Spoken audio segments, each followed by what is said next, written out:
Assalamualaikum warahmatullahi wabarakatuh. Saya Nur Aisyah Syazwana binti Muhammad Saben. Di sini saya membincangkan tentang hubungan kait di antara falsafah, dasar dan sistem pendidikan dalam perkembangan pendidikan di Malaysia. Pertama, falsafah pendidikan. Falsafah merupakan hasil pemikiran yang mempertimbangkan pelbagai soalan dan dari pelbagai sudut serta melihatkan gambaran besar yang menyentuh pelbagai persoalan. Falsafah pendidikan. Falsafah pendidikan adalah kajian tentang makna, tujuan serta kaedah asas pendidikan. Ianya merupakan kajian tentang kejadian semula jadi minda yang serba tahu, tabiat semula jadi manusia, soalan mengenai kuasa di antara pendidikan dan masyarakat. Falsafah pendidikan juga berhubung rapat dengan teori perkembangan manusia. Contoh falsafah pendidikan yang terdapat di Malaysia adalah falsafah pendidikan kebangsaan dan falsafah pendidikan guru. Seterusnya, daripada falsafah, barulah dasar dikubal. Dasar merupakan formulasi idea-idea sebagai panduan untuk tindakan. Pelaksanaan sesuatu dasar membabitkan persoalan perundangan. Dasar terdapat 4. Pertama, dasar kebajikan. Kedua, dasar solusi. Ketiga, dasar kawalan. Dan keempat, dasar inovasi. Dasar kebajikan dalam pendidikan. Dasar kebajikan mengubah tahap keilmuan dan kemanusiaan kepada tahap yang lebih tinggi. Dasar ini berkaitan dengan usaha memperbaiki kebajikan dan perkhidmatan dalam pendidikan. Dasar solusi dalam pendidikan pula menyelesaikan masalah dari segi aspek sosial dan ekonomi. Antara contoh dasar pendidikan di Malaysia ialah dasar satu murid satu sukan dan dasar keciciran sifar PTPTN. Apabila suatu dasar itu sudah termaktul, maka sistem didirikan bagi melaksanakan dasar dan falsafah tersebut. Sesuatu sistem mempunyai komponen yang sangat rumit dan kompleks. Pelaksanaan sistem berjaya apabila semua komponen saling bergantung dan menyokong antara satu sama lain. Sistem pendidikan diterajui oleh dua kementerian. Pertama, Kementerian Pelajaran Malaysia (KPM). Kedua, Kementerian Pengajian Tinggi (KPT). KPM bertanggungjawab dalam pentadbiran dan pengurusan sistem pendidikan sekolah rendah dan menengah. KPT pula bertanggungjawab ke atas institusi pengajian tinggi awam dan swasta. Antara sistem pendidikan yang terdapat di Malaysia ialah pendidikan prasekolah, pendidikan sekolah rendah dan juga pendidikan sekolah menengah. Nama saya Nur Syafiqah Natasha binti Muhammad Fauzi. Saya akan membincangkan tentang fungsi falsafah dalam perkembangan pendidikan di Malaysia. Fungsi falsafah terhadap perkembangan pendidikan di Malaysia ada 5. Fungsi yang pertama ialah ketepatan makna pendidikan. Fungsi yang kedua ialah menentukan hala tuju pendidikan. Fungsi yang ketiga ialah kebermaknaan hasil pendidikan. Fungsi keempat pula ialah menetapkan proses pendidikan dan fungsi yang terakhir ialah menambahbaikan pendidikan. Fungsi falsafah yang pertama ialah ketepatan makna pendidikan. Membina makna pendidikan itu adalah kerja falsafah sendiri. Ini adalah untuk membezakannya dengan makna-makna yang lain dengan mengambil kira cabang falsafah seperti metafizik, epistemologi, aksiologi dan logik. Metafizik. Metafizik ialah ketuhanan, realiti dan kesedekatan.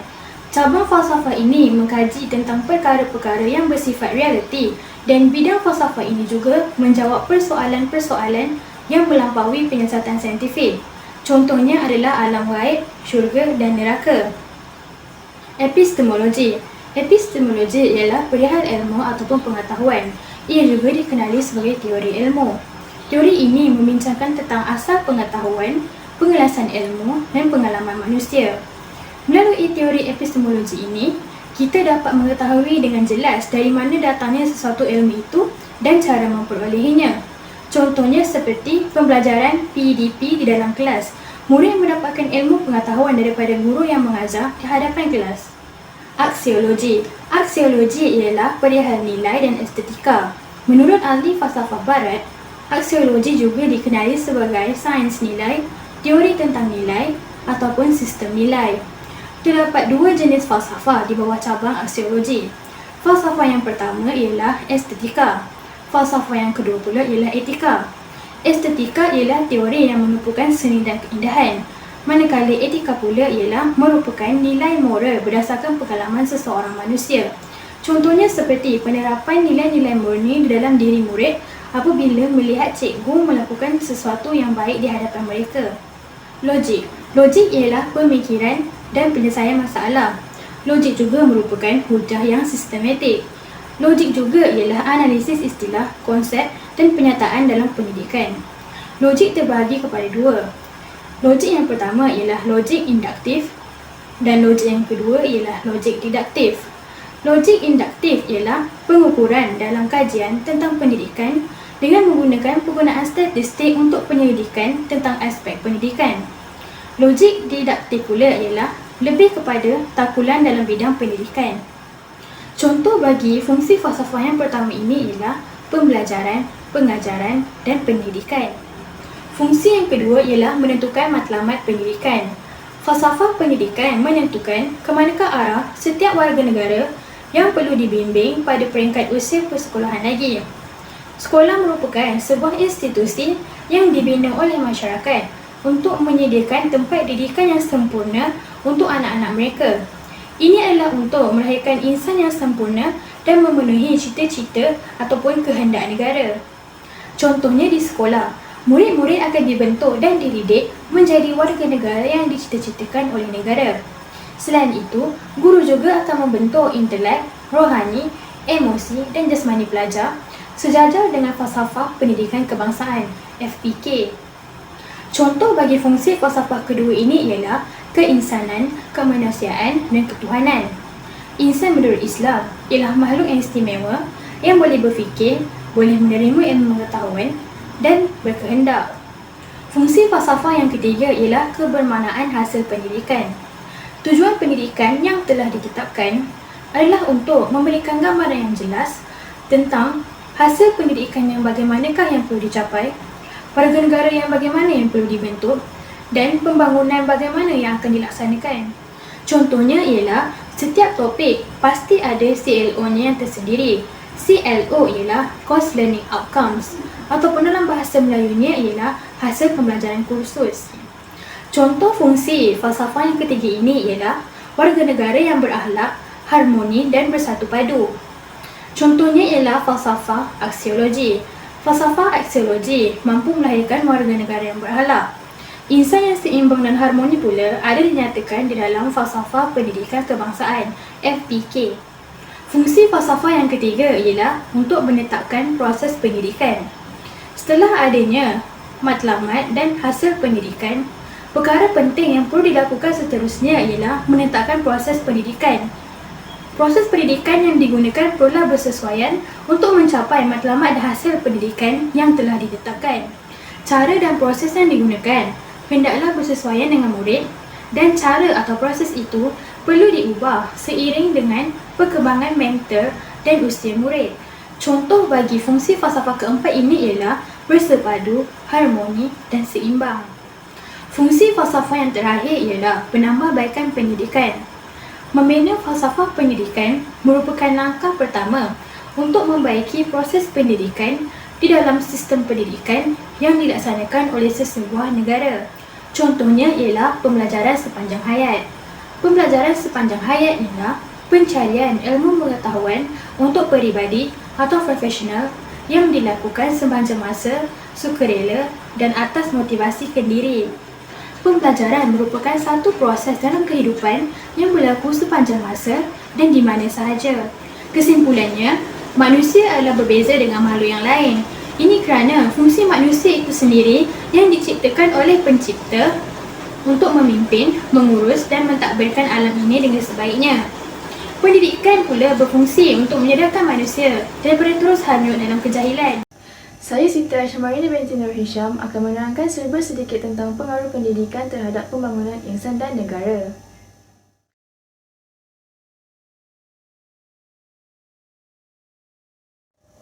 Pendidikan merupakan salah satu faktor penting dalam meningkatkan pembangunan insan. Namun begitu, pendidikan tidak akan bermakna sekiranya tiada penerapan nilai-nilai murni dalam diri.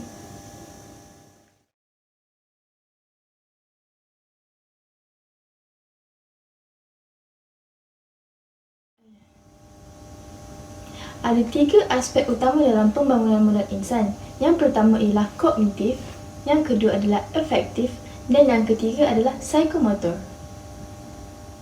Okey, cut.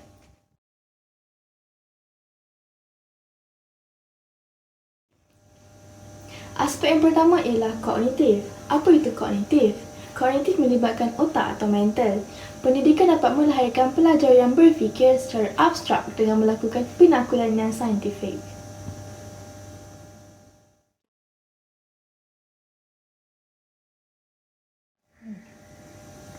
Aspek yang kedua ialah afektif.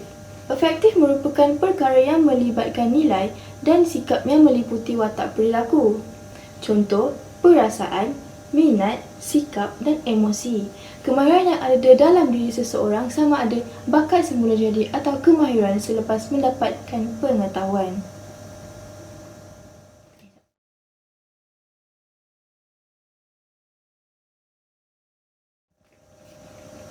Aspek yang terakhir sekali ialah psikomotor. Psikomotor merupakan kemahiran yang ada dalam diri seseorang sama ada bakat semula jadi atau kemahiran selepas mendapatkan pengetahuan.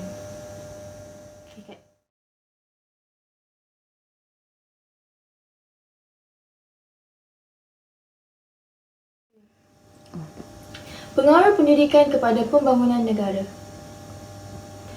Dari segi ekonomi, pendidikan akan memberikan pulangan secara langsung dan tidak langsung. Tenaga kerja yang mempunyai pendidikan tinggi akan meningkatkan produktiviti dan meningkatkan pendapatan hidup serta pendapatan negara. Menghasilkan tenaga kerja yang berupaya dan bersifat inovatif dan produktif dan berkemahiran. Tenaga kerja ini merupakan input yang sangat penting dari segi pertumbuhan dan pembangunan ekonomi sesebuah negara.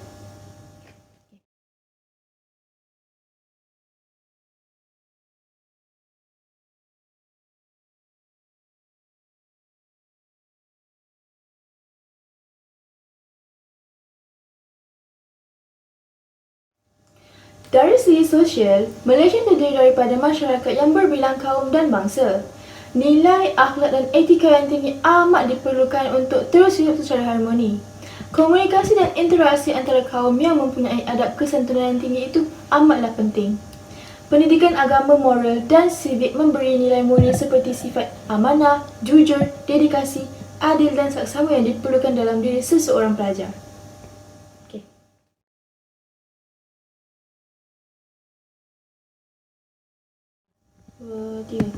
Sebagai kesimpulan, pendidikan merupakan peranan utama dalam membangunkan moral insan dan negara. Oleh itu, rakyat yang mempunyai pendidikan tinggi akan melahirkan moral insan yang cemerlang, seterusnya meningkatkan nama negara. Pendidikan juga menjadi asas keyakinan. Pendidikan juga menjadi asas pembangunan negara bangsa, pengukuhan perpaduan negara. Melalui pendidikan, seseorang individu itu akan dapat meningkatkan taraf kehidupannya dan menjadi masyarakat berjaya serta meningkatkan dan menyumbang kepada pembangunan negara. Sekian, terima kasih daripada saya, Siti Aisyah Marini.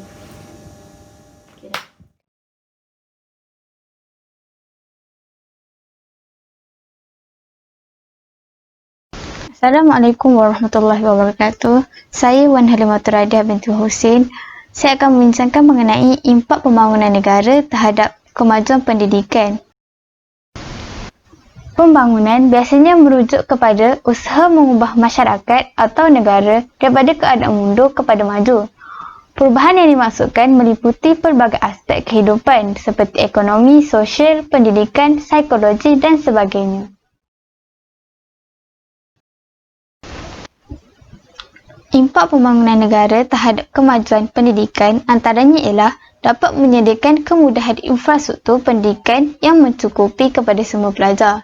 Hal ini kerana melalui penyediaan infrastruktur pendidikan yang mencukupi dapat membantu para pelajar untuk menjalani proses pembelajaran dengan sempurna tanpa ada halangan ataupun cabaran. Contohnya adalah menyediakan asrama kepada pelajar orang asli yang mempunyai masalah pengangkutan untuk ke sekolah. bagi memudahkan mereka untuk ke sekolah tanpa perlu berulang-alik daripada rumah ke sekolah. Kemudahan infrastruktur ini juga dapat membantu para guru untuk menjalankan proses pengajaran dengan baik sesuai dengan kemudahan yang disediakan. Hal ini sekaligus dapat memastikan setiap pelajar mendapat pendidikan tidak mengira latar belakang sosial ekonomi mereka. Seterusnya, impak pembangunan negara terhadap kemajuan pendidikan adalah dapat memberikan lebih banyak peluang kepada para pelajar untuk melanjutkan pelajaran ke peringkat yang lebih tinggi. Hal ini dapat dilihat melalui pertambahan pesat bilangan universiti berbanding pada awal kemerdekaan dahulu. Hal ini dapat dijelaskan kerana ekonomi masa kini yang memerlukan komuniti berpendidikan tinggi untuk memenuhi tenaga kerja yang berpengetahuan dan berkemahiran tinggi. Pendidikan tinggi dilihat memainkan peranan penting dalam menentukan kesejahteraan dan pembangunan negara. Penekanan bukan sahaja diberikan kepada peringkat universiti, malah diberikan kepada bidang vokasional dan teknik dalam usaha melahirkan tenaga kerja yang mempunyai kemahiran yang pelbagai. Hasilnya, para pelajar mempunyai lebih banyak peluang untuk meneruskan pengajian dalam bidang yang diingini. Selain itu, impak pembangunan negara terhadap kemajuan pendidikan adalah dapat memberikan pendidikan yang berkualiti dengan menggunakan pelbagai teknologi dalam pendidikan. Hal ini kerana melalui penggunaan teknologi dalam pendidikan, terutamanya dalam proses pengajaran dan pembelajaran, akan dapat meningkatkan kecekapan dan keberkesanan hasil pembelajaran. Melalui penggunaan peralatan ICT sebagai alat bantu mengajar, akan membantu menjadikan proses pengajaran dan pembelajaran lebih menarik kerana para pelajar dapat melihat dengan lebih jelas apa yang disampaikan oleh guru. Contohnya adalah apabila guru menggunakan PowerPoint, video, Kahoot dan sebagainya di dalam kelas. Malah, terdapat juga sekolah yang menggunakan iPad semasa pembelajaran yang bertujuan untuk mewujudkan pembelajaran yang aktif sekaligus menggalakkan penyertaan murid di dalam kelas. Antara alat bantu mengajar yang boleh digunakan adalah portable scanner, smart board, wireless presenter dan smart visualizer. Kesimpulannya, pembangunan negara memberikan impak yang besar terhadap kemajuan pendidikan. Hal ini dapat kita lihat daripada sudut sosial, ekonomi dan politik. Perkembangan perubahan sosial yang melibatkan cara hidup masyarakat yang berubah seiring dengan perubahan zaman menyebabkan perlunya pendidikan yang bersesuaian. Dari aspek ekonomi pula, pertumbuhan ekonomi dan perubahan sistem pekerjaan yang ke arah lebih moden menyebabkan pendidikan berubah untuk memenuhi keperluan tenaga kerja mahir. Daripada aspek politik pula, perubahan politik daripada zaman awal kemerdekaan sehingga kini menyebabkan berlakunya kemajuan terhadap pendidikan.